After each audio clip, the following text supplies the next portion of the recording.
ये कहानी है एक अपाहिज बाप और उसकी 10 साल की बेटी की है, जो अपनी बेटी से इतना ज़्यादा प्यार करता है कि वो अपनी बेटी को खुश रखने के लिए कुछ ऐसा कर जाता है जिसे देखकर आप शायद रोने लगेंगे।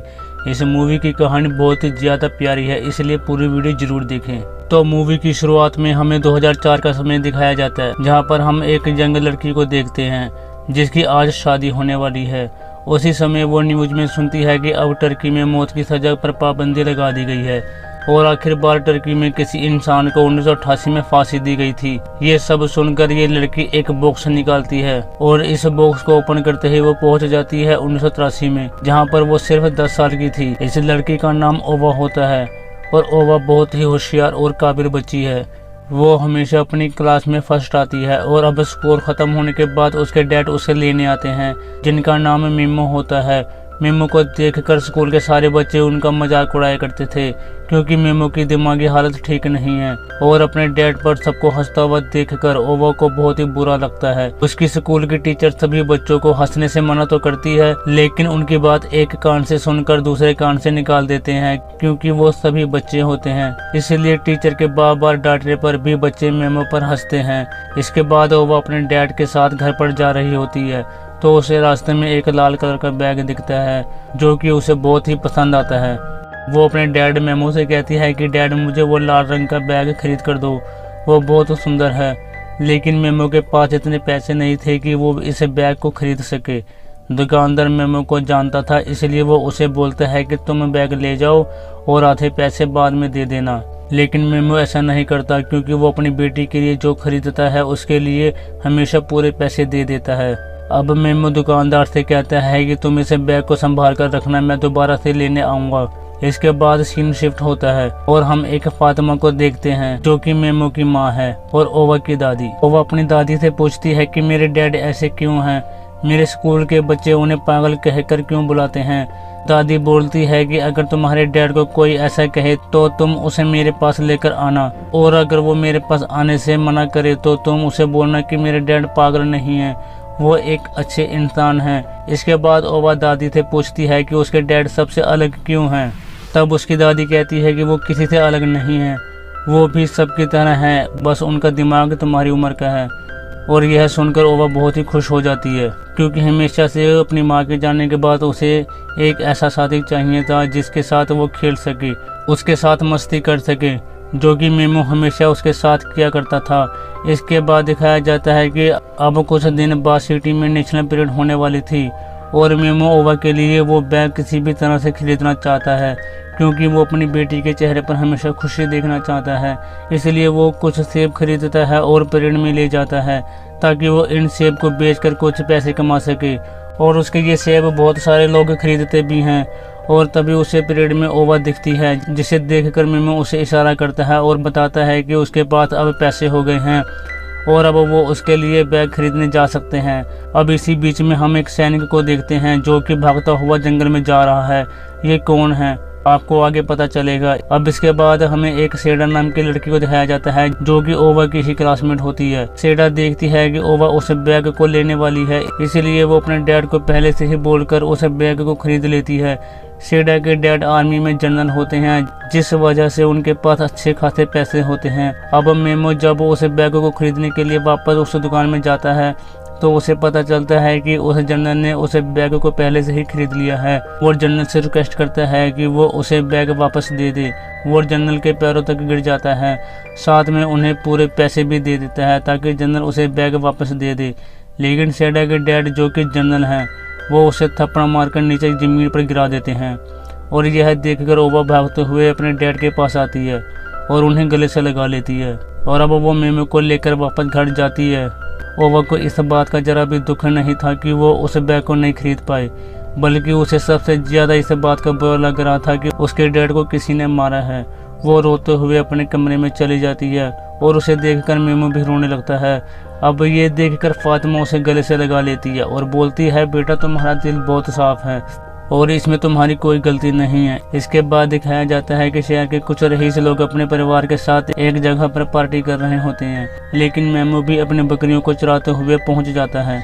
लेकिन उसे वहां पर देखकर सभी बच्चे उसे तंग करने लग जाते हैं, लेकिन तभी वहाँ सेडा आ जाती है और तभी बच्चों को रोकती है। सेडा जानती थी कि मेमो को उसका ये लाल बैग चाहिए, इसीलिए वो उसे बैग का लालच देकर उसके साथ खेलने लगती है और मेमो भी उसके साथ खेलने लगता है। और इसी बीच सेडा पहाड़ के किनारे पहुंच जाती है। मेमो उसे रोकने की बहुत कोशिश करता है और बोलता है कि और आगे ना जाओ, नहीं तो तुम नीचे गिर जाओगी। और तभी मेमो को पेड़ से भागा हुआ सिपाही दिखता है जो कि दूर एक किले में छुपा हुआ था।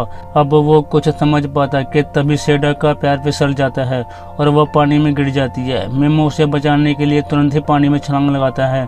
और वहीं दूसरी तरफ जब सेडा की मोम को सेडा नहीं दिखती तो वो सभी लोग सेडा को ढूंढने लगते हैं। लेकिन दूसरी तरफ हमें ये पता चलता है कि मेमो सेडा को नहीं बचा पाया है, उसकी डूबने की वजह से मौत हो गई है। और जब मेमो सेडा को पानी से बाहर लेकर आ रहा होता है तब सेडा की मेमो और बाकी सब भी उसे देख लेते हैं। उन्हें पता चलता है कि उनकी बेटी की पानी में डूबकर मौत हो गई है, तो वो पूरी तरह से पागल हो जाते हैं, अपनी बच्ची की मौत को बर्दाश्त नहीं कर पाती। और यहाँ पर इन सभी को ये लग रहा था कि मेमो ने ही सेडा को मारा है, लेकिन यहाँ पर सच्चाई किसी को पता नहीं होती और इसलिए अब मेमो को गिरफ्तार कर लिया जाता है। और अब यहाँ से उसका बुरा समय शुरू हो जाता है। अब सेडा के डैड जो कि एक जनरल हैं, इसलिए वो मेमो को बहुत मारते हैं, किसी से भी उसे मिलने नहीं दिया जाता और जबरदस्ती उससे गुनाह कबूल करवा लिया जाता है जो कि उसने कभी किया ही नहीं था।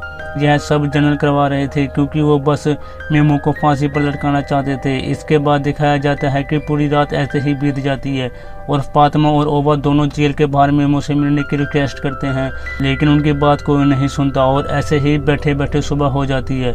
सुबह जब एक सिपाही आता है तो फातिमा उनसे बोलती है कि उन्हें अपने बेटे को देखना है, लेकिन वो उन्हें ऐसा करने से मना कर देता है। और फातिमा उसे समझती है कि मेमो कभी किसी का खून नहीं कर सकता, वो तो एक बच्चा है, सिर्फ देखने में वो बड़ा हो गया है। लेकिन यहाँ उनकी बातों पर कोई भी विश्वास नहीं करता। कुछ देर बाद मेमो को एक दूसरे जेल में भेज दिया जाता है, लेकिन तभी वहाँ उसे ओबा देख लेती है। वो गाड़ी के सामने खड़ी हो जाती है, अपने डैड से मिलने के लिए रोने लगती है, लेकिन तभी एक सोल्जर उसे वहाँ से हटा देता है और वो मेमो को वहाँ से ले जाते हैं। लेकिन फिर भी ओबा उनकी गाड़ी का पीछा करती है और मेमो को आवाज लगाती है, लेकिन उनकी कोई नहीं सुनता। और तभी मेमो कहता है कि एक आंख वाले शैतान ने उन्हें देखा है और ये सुनकर वो समझ जाती है कि मेमो किसकी बात कर रहा है। फिर ओबा भागते हुए एक किले के पास जाती है। दरअसल उसके डैड उस किले को एक आंख वाला शैतान कहा करते थे क्योंकि उसकी एक साइड टूटी हुई थी। इसके बाद दिखाया जाता है कि मेमो को एक दूसरे जेल में लाया गया है, जहाँ के ऑफिसर से कहा जाता है कि वो मेमो को जितना टॉर्चर कर सकते हैं उतना करें और उन्हें हर चीज करने की परमिशन भी दी जाती है। लेकिन मेमो अभी भी अपने भोले बनने में पूछता है कि वो घर कब जाएगा, उसे अपनी बेटी को देखना है। लेकिन वहाँ उसकी कोई नहीं सुनता और उसे बुरी तरह से मारा जाता है। वही ओबा उस किले के पास जाती है जहाँ उसे वो सैनिक मिल जाता है जो परेड से भागा था। अब यहाँ पर ये सोल्जर ओबा को सच्चाई बताता है कि मेमो तो बस उस लड़की के साथ खेल रहा था और उसने उस बच्चे को नहीं मारा है। अब ये सुनकर ओबा बहुत खुश हो जाती है और फौरन वहाँ से भागते हुए अपनी दादी के पास आती है, यह बात बताने के लिए कि उन्हें एक गवाह मिल गया है और अब उसके डैड छूट जाएंगे। और वहीं मेमो को सेल नंबर 7 में रखा जाता है और वहाँ सभी को बताया जाता है कि इसने एक बच्चे का खून किया है, इसलिए इसे जितना हो सके टॉर्चर करो। जिसके बाद वहाँ पर रहने वाले सारे कैदी उसे बेवजह मारते हैं और उसे इतना ज्यादा मारा जाता है कि उसकी हालत मरने जैसी हो जाती है। इधर दादी और ओबा उस किले के ऊपर जाती हैं, लेकिन जब तक ये वहाँ पहुँचते हैं तब तक वो सोल्जर वहाँ से जा चुका था। ये देखकर ओबा रोने लगती है और ऊपर वाले से दुआ करती है कि उसके डैड जहाँ भी हों सही सलामत हो, लेकिन ऊपर वाला इनकी फरियाद अभी सुन नहीं रहा है। हम देखते हैं कि मेमो की हालत बहुत ही बुरी हो चुकी है। डॉक्टर ऑफिसर को कहते हैं कि अब मेमो को दूसरे सेल में शिफ्ट करना होगा, नहीं तो सारे कैदी इसे जान से मार डालेंगे। लेकिन सेडा के डैड जनरल ऐसा करने से मना कर देते हैं क्योंकि वो चाहते थे कि मेमो को फांसी हो और सारे कैदियों को ऑर्डर दिया जाता है कि आज से मेमो को कोई भी हाथ नहीं लगाएगा। अब सेल नंबर 7 में काफी सारे कैदी रहा करते थे, जिनमें से कुछ बूढ़े होते हैं और कुछ यंग होते हैं। उनका लीडर होता है सलीम, जो कि काफी सालों से यहाँ बंद है, लेकिन सलीम यूसुफ का ऑर्डर मानता है जो जेल में सबसे पुराना था। यूसुफ हमेशा दीवार पर लगे एक दाग को देखता रहता है, लेकिन वो ऐसा क्यों करता है आज तक उसने यह बात किसी को नहीं बताई। इसके बाद हमें एक और कैदी को दिखाया जाता है जिसका नाम होता है हाफिज यूनुफ, जो कि सबको बहुत ही अच्छी अच्छी बातें बताया करता है और सभी लोग उसकी बहुत इज्जत भी करते हैं। अब मेमो को जेल में रहते हुए काफी दिन बीत जाते हैं और वो लोग उसे मारते तो नहीं, लेकिन उसके साथ कोई भी बात नहीं करता, सब उसे बस परेशान करते रहते हैं। इसके बाद हम देखते हैं कि मेमो को पंछियों को आज़ाद करना बहुत पसंद था। वो जेल में बने एक पिंजरे में सारे पंछियों को आज़ाद कर देता है और उसे कहीं ना कहीं ऊपर वाले पर भरोसा था कि एक दिन इन पंछियों की तरह वो भी आज़ाद होगा। उसका मानना था कि ये सारे पंछी उसकी बात ऊपर वाले तक जरूर पहुंचाएंगे और उसे आज़ादी दिलाएंगे। इसके बाद हम देखते हैं कि सभी कैदी अपने अपने घर वालों को लेटर लिखते हैं। अब ये सब देखकर मेमो भी लेटर लिखता है, लेकिन उसके ये लेटर्स ओवा तक कभी पहुंच नहीं पाते। उसका ये लेटर जला दिया जाता है या फिर फाड़ दिया जाता है। वहीं ओवा अभी भी इस आस में होती है कि सैनिक एक दिन जरूर वापस आएगा और इस वजह से वो अपना काम, खाना पीना, यहाँ तक कि अपना स्कूल छोड़कर उस किले के बाहर इंतजार में बैठी रहती थी। ऐसा करता देख उसकी दादी फातिमा उसके स्कूल के टीचर को उसके पास चलाती है ताकि वो उसे समझा सके। टीचर उसे समझाती है कि अगर तुम रोज स्कूल आओगी तो मैं तुम्हारे डैड से तुम्हें मिलवाने ले जाऊंगी, और इस बात से खुश होकर ओवा स्कूल जाना शुरू कर देती है। कुछ देर बाद हम देखते हैं कि दादी और टीचर कोर्ट में होते हैं जहां पर मेमो पर केस चल रहा था, और अब सारी सुनवाई के बाद जज मेमो को फांसी की सजा सुना देते हैं। और अपनी आंखों के सामने अपने बेकसूर बेटे की मौत की सजा सुनकर फातिमा पूरी तरह से टूट जाती है और वो रो पड़ती है। वो मजबूर थी कि उनके पास कोई भी सबूत नहीं था जिससे कि वो साबित कर सके कि उनका बेटा बेकसूर है। अब ये सीन देखकर आप समझ गए होंगे कि दुनिया सिर्फ ताकतवर लोगों की सुनती है, कोई गरीब या मजदूर हो तो उसे कोई देखता भी नहीं। अब सजा सुनाने के बाद टीचर ओवा को और दादी को लेकर मेमो से मिलवाने ले जाती है, लेकिन वो लोग फिर से उन्हें अंदर जाने से मना करते हैं। इसी बीच हम देखते हैं कि ओवा वहां से गायब हो गई है। ओवा जेल की दीवारों को छूते हुए रोते हुए अपने डैड को आवाज लगाती है। अब यह तो मुमकिन नहीं है कि इतनी मोटी दीवार के आर पार उसकी आवाज मेमो सुन सके, लेकिन वो कहते हैं ना कि ऊपर वाले के घर में देर है अंधेर नहीं। ओवा की आवाज मेमो सुन लेता है और वो भागता हुआ दीवार के पास आता है और बोलता है कि ओवा मैं यहाँ पर हूँ। ओवा बोलती है कि डैड मैंने आपको ढूंढ लिया है, और वो दोनों एक दूसरे से और बातें कर पाते कि जब तक वहाँ सैनिक आ जाते हैं और वो ओवा को लेकर वहाँ से चले जाते हैं। वही मेमो को भी सैनिक पकड़ लेते हैं। वो सोच रहे थे कि मेमो भागने की कोशिश कर रहा था, लेकिन उसके सेल के लोग उसे छुड़ाकर वापस सेल में ले जाते हैं। यह सब होने के बाद सेल के सभी लोगों को अब मेमो पर दया आने लगती है। उनका कहना था कि उसे जेल में रखने की बजाय किसी मेंटल हॉस्पिटल में रखना चाहिए था। और ये सब होने के बाद सभी कैदी मेमो से अच्छे से बात करने लगते हैं और उसे भी अपने ग्रुप में शामिल कर लेते हैं। उसके साथ वो खाना खाते हैं, हंसते हैं, खेलते हैं। अब एक रात जब सलीम बाथरूम में होता है कि तभी वहाँ पर एक कैदी आता है जो कि चाकू लेकर उसे मारने ही वाला होता है। मेमो उसे देख लेता है और उसे ऐसा करने से रोक लेता है, लेकिन इस हाथापाई में वो चाकू मेमो को लग जाता है और मेमो घायल हो जाता है और उसे जल्दी से डॉक्टर के पास ले जाया जाता है। अब मेमो ने सलीम की जान बचाई थी, इसलिए सलीम अब ये डिसाइड करता है कि वो मेमो को उसकी बेटी ओवा से मिलवाकर उनका एहसान चुकाएगा। और अब सेल में सभी को लगने लगता है कि मेमो ने वो खून नहीं किया होगा, जरूर उसे फंसाया जा रहा है। इसके बाद दिखाया जाता है कि सलीम अपने आदमियों से कहता है कि वो अपनी पत्नी और ओवा को लेकर जेल में आए और इसी बहाने वो मेमो को ओवा से मिलवा पाएगा। उसके आदमी ऐसे ही करते हैं। वो ओवा को लेकर सलीम की पत्नी के पास जाते हैं, लेकिन सलीम की पत्नी उन पर बहुत चिल्लाती है, पर थोड़ी देर बाद वो उनकी बात मान जाती है। अब सलीम की पत्नी ओवा को जेल के अंदर ले जाती है और सलीम से मिलती है। वो सलीम पर बहुत ही गुस्सा होती है। उसे लग रहा था कि ओवा सलीम की बेटी है, लेकिन सलीम उसे ओवा की सच्चाई बताता है, तब जाकर वो राहत की सांस लेती है। अब सलीम ने भी पिछले कई सालों से अपने बच्चों को नहीं देखा था, इसलिए वो अपनी पत्नी से अगली बार उन्हें लाने को कहता है, क्योंकि ओवा को देखकर उसे भी अपने बच्चों की याद आने लगी थी। वहीं अब ओवा को छुपाकर सेल नंबर 7 में लाया जाता है। मेमो को पहले तो यकीन नहीं होता कि उनकी आंखों के सामने उनकी बेटी है, पर फाइनली जब उसे यकीन होता है तो वो बहुत ही खुश होता है और ओवा को गले से लगा लेता है। और अब सेल में ओवा की हर किसी से दोस्ती हो जाती है। सब लोग उसके साथ खेलते हैं, लेकिन ओवा देखती है कि यूसुफ चुपचाप एक जगह पर बैठा हुआ है। जब वो उसके पास जाती है तो उसे बोलती है कि क्या आपको इस दीवार में कोई पेड़ नजर आता है। और यहाँ पर पहली बार उस दीवार पर लगे दाग का मतलब हमें समझ आता है। ये देखकर यूसुफ पहली बार मुस्कुराता है और वही दूसरी तरफ फातिमा को एक चिट्ठी मिलती है जो कि ओवा ने लिखी थी। उसमें लिखा होता है कि वो मेमो से मिलने जा रही है, लेकिन इस चिट्ठी को पढ़कर फातिमा को दिल का दौरा पड़ जाता है, जिस वजह से उसकी वहीं पर मौत हो जाती है। इधर सेल में ओवा सभी कैदियों से पूछती है आप सब यहाँ पर क्यों हो, तो सभी कैदी उसे बताते हैं कि वो बीमार है और यहाँ ठीक होने आए हैं। वो उसे सच्चाई नहीं बताते और इसके बाद वो इन सब को उस गवाह के बारे में बताती है जो उसने किले के ऊपर देखा था। वो उसे रोज वहाँ ढूंढने जाती है ताकि उसके डैड यहाँ से आज़ाद हो सकें। उसके बारे में कुछ और बता पाती कि उससे पहले उसके जाने का टाइम हो जाता।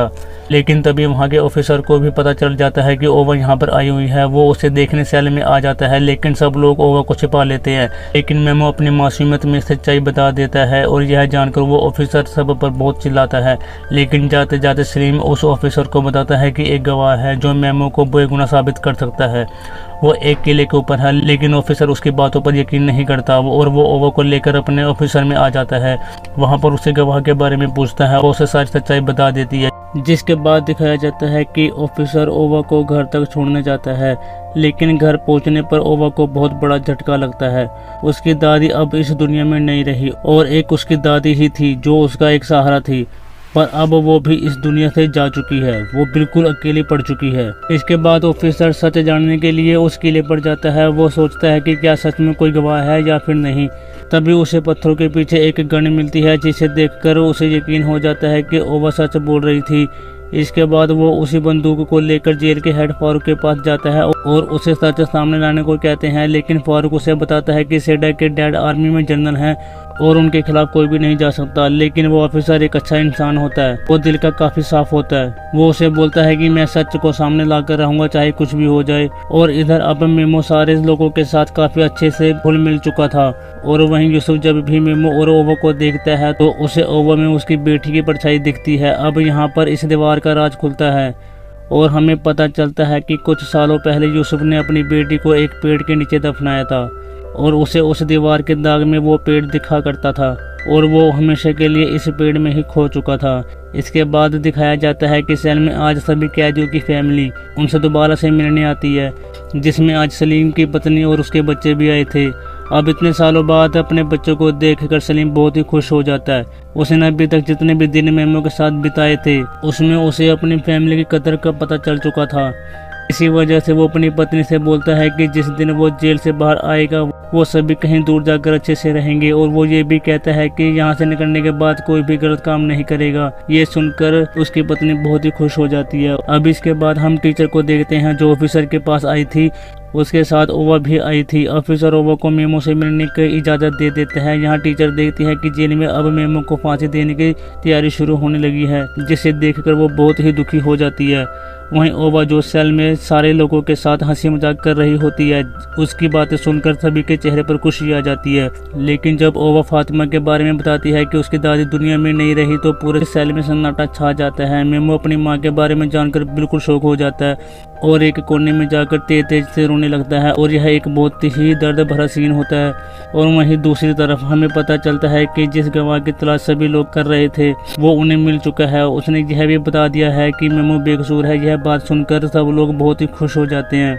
लेकिन जब यह बात जनरल को पता चलती है तो वो उससे मिलने जाते हैं और मौका देकर उसे गोली मारकर जान से मार देते हैं और सबसे कहते हैं कि वो भागने की कोशिश कर रहा था, जिस वजह से उन्हें मारना पड़ा। यहाँ पर जनरल नहीं चाहते थे कि मेमो आजाद हो। वो उसे अभी भी अपनी बेटी का कातिल मान रहे थे और अब एक ही गवाह मेमो को बचा सकता था। लेकिन उसकी मौत के बाद मेमो को फांसी से कोई नहीं बचा सकता। अब कुछ दिन बाद ओवा दोबारा से ऑफिसर के पास आती है, लेकिन उसे पता नहीं था कि आज वो आखिरी बार अपने डैड से मिल रही है। मेमो आते ही उसे गले से लगा लेता है और उसे फांसी के बारे में कुछ नहीं बताता, लेकिन वो खुद को रोक नहीं पाता और जाते जाते वो यह कह देता है कि वो मरना नहीं चाहता। लेकिन ओवा इतनी नादान होती है कि वो उसकी बातों को समझ नहीं पाती और जल्दी से टीचर उसे वहां से ले जाती है ताकि ओवा को इस बारे में पता न चले। अब वो रात भी आ जाती है जिस दिन मेमो को फांसी होने वाली है। सभी जानते हैं कि मेमो बेकसूर है, लेकिन फिर भी उसकी मदद कोई नहीं कर सकता। अब मेमो का फांसी का समय हो जाता है। वो सबसे गले मिलता है और कहता है कि वो वापस जरूर आएगा और सबके लिए खाना बनाएगा। दरअसल नादान मेमो को पता नहीं था कि आज उसका आखिरी दिन है और थोड़ी देर बाद उसे मौत की सजा दे दी जाती है। वो एक ऐसी सजा का हकदार बनता है जो उसने अपनी पूरी जिंदगी में कभी नहीं किया था। इसके बाद अगले दिन वो ऑफिसर और फारूक ओवा से मिलने जाते हैं और उसे एक बॉक्स देते हैं जो यूसुफ ने उसे देने को कहा था। अब यहाँ पर कहानी में एक बहुत ही बड़ा ट्विस्ट आता है। दरअसल 2 दिन पहले यूसुफ हाफिज से कहता है कि मेमो की जगह वो लोग उसे फांसी दे दे। वो कहता है कि अपनी जिंदगी में उसने बहुत गलत काम किए हैं, अब उसके जाने की कोई इच्छा नहीं है। और जब यह बात ऑफिसर और सभी को पता चलती है तो वो प्लान बनाते हैं कि वो मेमो की जगह यूसुफ को बदल देंगे और उसे फांसी दे देंगे, जिससे कि मेमो की जान बच जाएगी और एक बेकसूर की मदद करने से शायद ऊपर वाला यूसुफ के गुनाहों को माफ कर दे और उसकी आत्मा को शांति दे। अब फाइनली मेमो को बदलकर यूसुफ को फांसी पर चढ़ा दिया जाता है और वहाँ का ऑफिसर सभी को यह बताता है कि यूसुफ जेल से भाग चुका है और मेमो को फांसी दे दी गई है ताकि कोई भी उन पर शक ना करे। अब इस तरह से एक बाप को उसकी बेटी से मिलवा दिया जाता है और जब मेमो अपनी बेटी से मिलता है तो वो बहुत ही खुश होता है। वो दोनों गले मिलते हैं और बहुत ही रोने लगते हैं। यह देखकर वहाँ पर खड़े सारे लोगों की आंखों में पानी आ जाता है और इसके बाद वो ऑफिसर उन दोनों को एक शिप से दूसरे शहर भेज देते हैं ताकि उन्हें दोबारा कोई ढूंढ ना पाए। और इसी के साथ ही खूबसूरत कहानी यहीं पर खत्म हो जाती है। आपको ये कहानी कैसी लगी हमें कमेंट बॉक्स में जरूर बताएं और ऐसी इंटरेस्टिंग वीडियोस के लिए चैनल को सब्सक्राइब और वीडियोस को लाइक और शेयर जरूर करें। धन्यवाद।